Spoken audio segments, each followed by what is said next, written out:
तो विद्यार्थी मित्रों, पिछले उदाहरण को समग्र रूप से अगर देखा जाए तो हमारे पास ये उत्पादन के स्तर हैं जहां पे 10 से लेकर 40 तक की कीमतों में दोनों की मात्राओं में 200 से 500 का और 400 से 1000 का जो परिवर्तन आया है, इन दोनों आंकड़ों को अगर जोड़ के देखा जाए तो हम देखते हैं कि किस प्रकार का हमें रेखा चित्र प्राप्त होता है। तो यहां हम देखेंगे कि 200 और 400 600, 300 और 600 900, और 4 और 8 1200, और 5 और 1000 यहां 1500 की मात्रा में जो है वह उच्चतम उत्पादन गया है। और ये जब दोनों फर्मों का कुल उत्पादन हमने जोड़ा, देखिए बाजार पे जो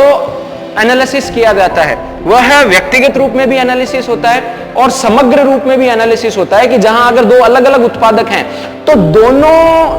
उत्पादकों ने कीमतें बढ़ने पर अपना उत्पादन बढ़ाया, तो बाजार पर कुल इसका क्या असर पड़ा। तो अगर उस चर्चा में अगर हम जाएं तो ये जो एनालिसिस है वो काफी काम आता है हमारे। तो हम देखेंगे कि जो 10 रुपए का स्तर है वहां उत्पादन है 1400 के बराबर, नहीं क्षमा कीजिए, जहां 10 रुपए का स्तर है वहां उत्पादन है 600 के बराबर। अब यहां हम कुल उत्पादन की बात कर रहे हैं और 20 रुपए के स्तर पर यह उत्पादन हो जाता है 900, तो यहां बनता है 30 रुपए के स्तर पर यह उत्पादन चला जाता है 1200 के आंकड़े पर। तो जहां 30 है वहां 1200 और जो उच्चतम स्तर इसका 1500 का है वह आता है 40 के आंकड़े पर, जो कि अंतिम बिंदु यहां आता है। और यहां इस बिंदु से अगर रेखा खींची जाए तो सीधी सीधी एक घनात्मक रेखा हो सकता है, यहां उतनी सीधी आपको ना दिखे लेकिन फिर भी कहने में ये सीधी और घनात्मक रेखा है जो कि ए और बी दोनों को मिलाकर हमें प्राप्त हुई है। और जो उत्पादन स्तर, जो कुल उत्पादन का स्तर गया है, ये जो वक्र बना है यह बना है total supply curve, total supply curve, क्योंकि ये हमें कुल सप्लाई दिखा रहा है कि पहले हम अलग अलग रूप में जब हमने देखा तो 10 रुपए के स्तर से लेकर 40 रुपए के स्तर पर 100 की रफ्तार से यहां सप्लाई बढ़ रही है, 200 की रफ्तार से यहां सप्लाई बढ़ रही है, लेकिन कुल सप्लाई जो है वो उसकी रफ्तार जो है आप देखेंगे कि इन दोनों से कहीं ज्यादा जो है टोटल सप्लाई बढ़ रही है। तो जो पीछे के जो कर्व थे, जो पिछले जो वक्र आपके बने थे ए और बी के, उन दोनों को अगर समग्र रूप में अगर देखा जाए तो यह हमारे पास टोटल सप्लाई कर्व आता है जो कि 400 के स्तर से 1500 के स्तर तक गया है। तो इस तरह समग्र रूप में हम यह देख सकते हैं कि किसी भी वस्तु की कीमत बढ़ने पर उसकी कुल बाजार मात्रा किस अनुपात में बढ़ती है। धन्यवाद। विद्यार्थी मित्रों, पूर्ति की अवधारणा इस पाठ के निष्कर्ष की ओर अब हम आगे बढ़ रहे हैं और निष्कर्ष की ओर जाते हुए पूर्ति मात्रा में विस्तार व संकुचन को अगर देखा जाए कि किस तरह मात्रा बढ़ने से पूर्ति बढ़ रही है और किस तरह मात्रा घटने से पूर्ति भी घट रही है, तो यहाँ O अक्षांश पर 2, 4, 6, 8 और 10 यह अलग अलग मूल्य के स्तर हैं जो किसी भी वस्तु के हो सकते हैं। मान लीजिए ये बिस्किट के जो प्रति पैकेट की दर है ये उसका स्तर है,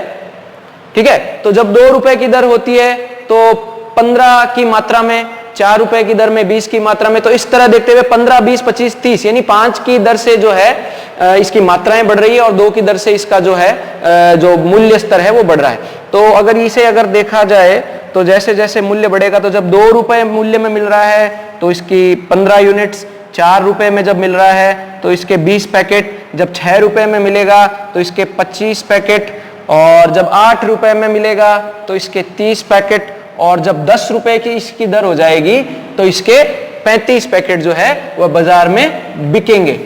ठीक है। तो क्योंकि मैंने आपको इसकी अवधारणा और इसके लागू होने के नियम समझाई दिए थे, तो ये घनत्व जो है ऊपर की ओर चढ़ते हुए घनत्व में ये बढ़ेगा। अगर आपने इसके घनत्व का जो कारण होने, लागू होने का जो कारण है, अगर वो आपने नहीं देखा है तो पिछले वीडियो में आप देख सकते हैं कि यह घनत्वकारी वक्र क्यों बनता है, इसके कारण क्या है, वो आपको नियम की अवधारणाओं में पता चल जाएगा कि जो पूर्ति वक्र जो होता है वह घनत्व के स्वभाव में ऊपर की ओर बढ़ता है। तो इस तरह हम देखते हैं कि 2 से लेकर 10 तक जब मूल्य बढ़ता है तो 15 से लेकर 35 तक जो है इसकी पूर्ति भी उसी स्तर की ओर बढ़ने लग जाती है। तो यहां हम ये कह सकते हैं कि अगर मूल्य बढ़ा है तो पूर्ति भी बढ़ेगी। और इसके विपरीत अगर ये मूल्य 10 से 8 रुपए होता है तो 8 रुपए के अनुसार इसकी जो मात्रा है वह 30 हो जाएगी। अगर 6 रुपए होता है तो इसकी मात्रा 25 हो जाएगी। अगर 4 होता है तो 20 और 2 होता है तो पुनः यह मात्रा पहले के 15 के स्तर पर भी आ जाएगी। तो ये हम कहते हैं कि पूर्ति वक्र में जो वस्तु की जो कीमत है, पूर्ति वक्र में वस्तु की कीमत में बदलाव के कारण विस्तार व संकुचन, ये हम यहां पे स्पष्ट देख सकते हैं कि जब जो कीमत बढ़ रही है तो विस्तार हो रहा है, और इसके उल्टे जब कीमत घट रही है तो इसका संकुचन हो रहा है। और ये क्या है? यह है हमारा पूर्ति वक्र। पूर्ति वक्र जो है उसका विस्तार व संकुचन देख सकते हैं। और सबसे अंतिम विषय, सबसे अंतिम बिंदु जो इस पाठ का है वो है शिफ्टिंग, यानी उसमें परिवर्तन क्यों होता है। हमने देखा था कि बाजार में कंपटीशन होता है, किसी भी प्रोडक्ट को जो उत्पादक है वो प्रोड्यूस करने के लिए एक से ज्यादा मात्रा में होता है, और क्योंकि वो एक से ज्यादा मात्रा में होता है तो उस वजह से हमें जो पूर्ति वक्र है उसमें हमें शिफ्टिंग देखने को मिलती है। विद्यार्थी मित्रों,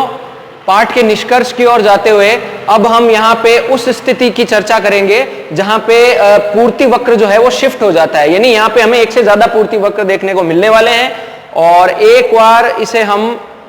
इस रेखा चित्र के माध्यम से समझने का प्रयास करते हैं। यहाँ O अक्षांश पर जो P है वह किसी भी वस्तु का मूल्य है, और ये Q1 जो है वह उस वस्तु की मात्रा है। तो इस तरह यहाँ पे एक सीधा 90 डिग्री के कोण के अनुसार का जो है एक पूर्ति बिंदु यहाँ पर बन गया है। और अगर वक्र पर इसे देखा जाए तो इस तरह का एक वक्र जो है यहाँ पर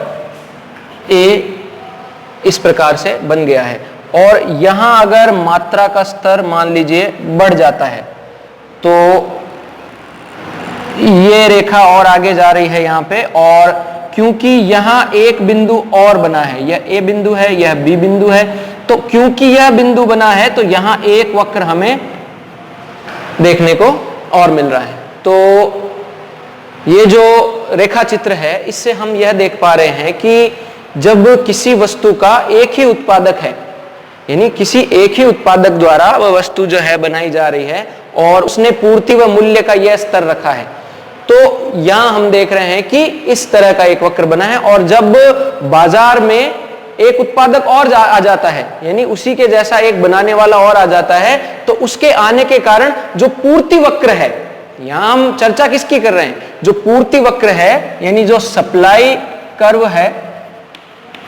यह सप्लाई कर्व A है, यह सप्लाई कर्व B है। अब जो उत्पादन जो है वो जो इस स्तर का हो रहा था अब यह इस स्तर का हो रहा है, और पूर्ति वक्र जो था, अब यहां हम देखेंगे कि जो मूल्य है यानी जो प्राइस लेवल है वो नहीं बदला है, प्राइस लेवल बिल्कुल समान है। और यहां वो नियम लागू होता है जहां हम ये कहते थे कि अन्य वस्तुएं या अन्य बातें सामान्य रहने पर, तो उसी में यहां जो मूल्य है इस वस्तु का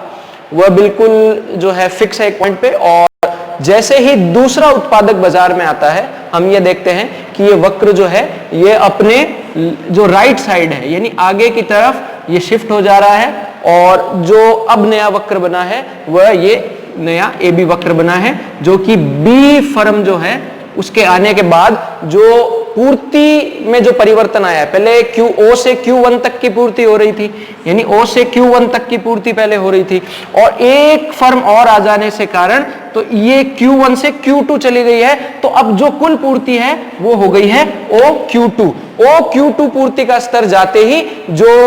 वक्र दूसरा बना है वह बदला हुआ उसी वक्र का रूप है, क्योंकि बाजार में अब पूर्ति का जो स्तर है वह OQ1 की मात्रा से OQ2 की मात्रा पर चला गया है। तो निष्कर्ष के रूप में हम ये कह सकते हैं कि अगर किसी वस्तु का मूल्य अगर बढ़ रहा है तो बाजार जो है, जो उत्पादक जो है वो ज्यादा लाभ कमाने के लिए उसका जो प्रोडक्शन है वो बढ़ा देगा, न केवल व्यक्तिगत उत्पादक बढ़ाएगा बल्कि बाजार में भी समग्र रूप में हमें देखने को मिलेगा कि उस वस्तु के उत्पादन करने वाले जो उत्पादक हैं उनकी भी संख्या 1 से 2 और कई ज्यादा की संख्या के स्तर पर जा सकती है। तो इस तरह यहां हमने इस पूर्ति के नियम की पाठ को समाप्त किया है। जो पूर्ति का नियम यह कहता है कि वस्तु की कीमत बढ़ने से वस्तु की जो सप्लाई की मात्रा है वह भी बढ़ती है, तो आशा है आपको ये पार्ट समझ में आया होगा। अगर आपके पास कोई भी प्रश्न है तो आप अपने कमेंट सेक्शन में वह प्रश्न मुझसे सीधे पूछ सकते हैं। धन्यवाद।